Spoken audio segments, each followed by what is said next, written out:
प्रधान सांसद जी के खिलाफ लड़ने वाले बनारस से कांग्रेस पार्टी के प्रदेश के अध्यक्ष जो इंडिया गठबंधन कांग्रेस पार्टी के चुनाव चिन्ह पर और समाजवादी पार्टी का समर्थन से लड़ रहे कांग्रेस पार्टी के प्रदेश के अध्यक्ष और मंच पर उपस्थित जिला अध्यक्ष प्रदीप यादव जी, विधायक जाहिद बेग जी, विधायिका श्रीमती बिजमा यादव जी, विधायक हाकिमलाल बिन जी, पूर्व सांसद रामरती बिन जी, रमेश दुबे जी, मान सिंह यादव जी एमएलसी, गुलफाम सुबेद्दीन अंसारी जी, अशोक यादव जी, जिला अध्यक्ष आप पार्टी मुकुल यादव एमएलसी, आरिफ सिद्दीकी जी और बड़ी संख्या में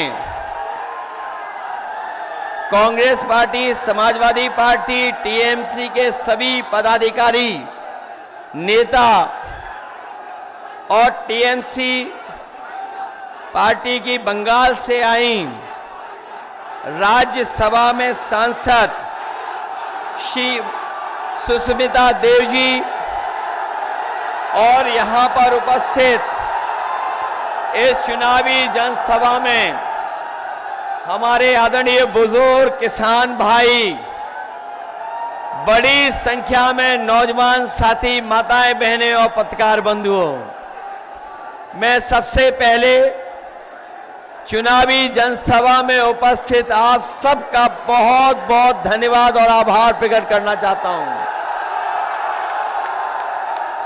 मैं देख रहा हूं जहां पंडाल में छाया है, थोड़ी बहुत गर्मी उमस है, लेकिन जोश और उत्साह में कहीं कमी नहीं दिखाई दे रही है। जहां पंडाल भरा दिखाई दे रहा है, वहीं पंडाल के बाहर जहां धूप है, गर्मी है, सीधा सूरज और चेहरे पर गर्मी ला रहा है। मैं देख रहा हूं चारों तरफ ऐतिहासिक कार्यक्रम हो रहा है। ये जो जन समर्थन, उत्साह और जोश न केवल ललतेश त्रिपाठी जी को जिताने जा रहा है,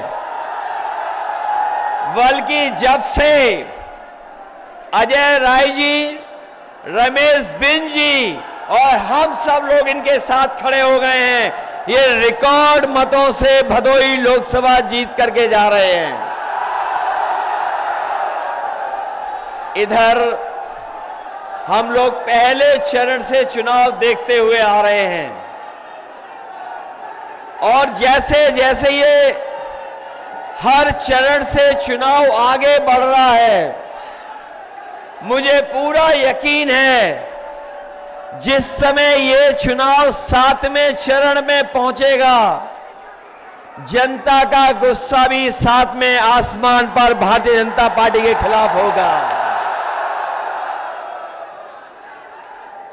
ये भारतीय जनता पार्टी के लोग जो लूट और झूठ पर भरोसा करते हैं,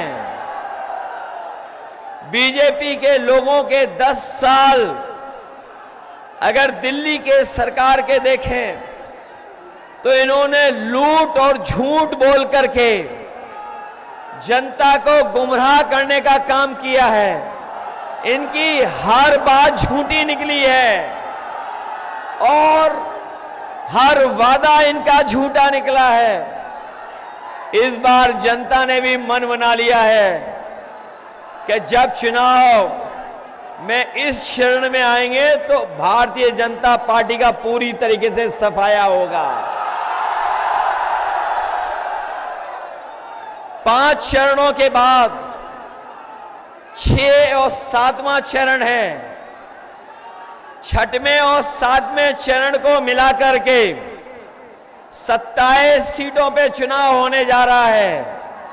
अभी तक तो मैं ये कहता था कि 80 लोकसभाओं में हमारा इंडिया गठबंधन एक सीट के अलावा सब सीटें जीत रहा है, लेकिन जैसे ही चुनाव पूर्वांचल में आया है और चुनाव इधर आ गया है, अब तो लग रहा है कि 80 की 80 सीटें इस बार इंडिया गठबंधन जीतने जा रहा है। और ये तो ब्रेकिंग न्यूज नहीं है 80 सीट जीतना। क्यूटो आपके बगल की लोकसभा की सीट, ये काशी नहीं है, ये क्यूटो है। और क्यूटो के लिए सुपर ब्रेकिंग न्यूज यही है कि इस बार प्रधान सांसद जी क्यूटो वाली सीट भी हारने जा रहे हैं।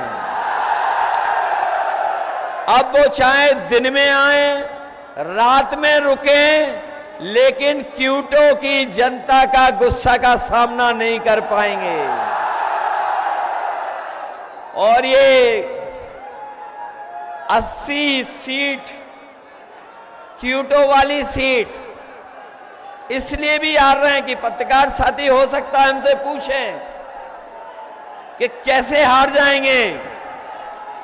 अगर मैं बता दूं तो केवल रणनीति बना लेंगे ये लोग, लेकिन मैं केवल हिंट देना चाहता हूं कि अब उनके ही अपने लोग पराये हो गए, इसलिए क्यूटो भी हारने जा रहे हैं।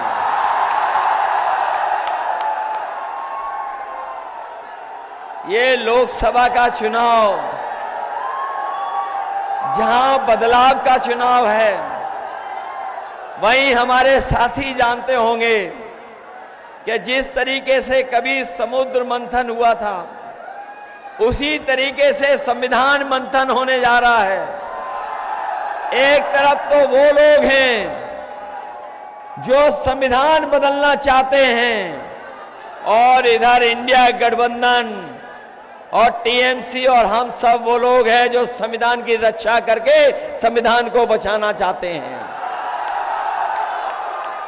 जहां संविधान बचाने की लड़ाई है, वहीं मैं अपने किसान भाइयों को याद दिलाना चाहता हूं, ये भारतीय जनता पार्टी के लोगों ने कहा था कि आपकी आय दोगुनी हो जाएगी, लेकिन 10 साल में किसी किसान की आय दोगुनी नहीं हुई। न आय दोगुनी हुई, न कोई किसानों को लाभ पहुंचाया, और अगर हिसाब किताब लगाएंगे तो आज किसान की लागत बढ़ गई, हर चीज महंगी कर दी, चाहे वो कीटनाशक दवाइयां हो, यूरिया हो, डीएपी हो, डीजल पेट्रोल हो, ये तो महंगा किया ही है किया। लेकिन बताओ 10 साल में खाद की बोरी से चोरी हुई है कि नहीं हुई है? पहले 5 किलो बोरी की चोरी की, फिर खाद की बोरी से 5 किलो चोरी हो गई। बताओ कितने किलो चोरी हुई है खाद की बोरी से?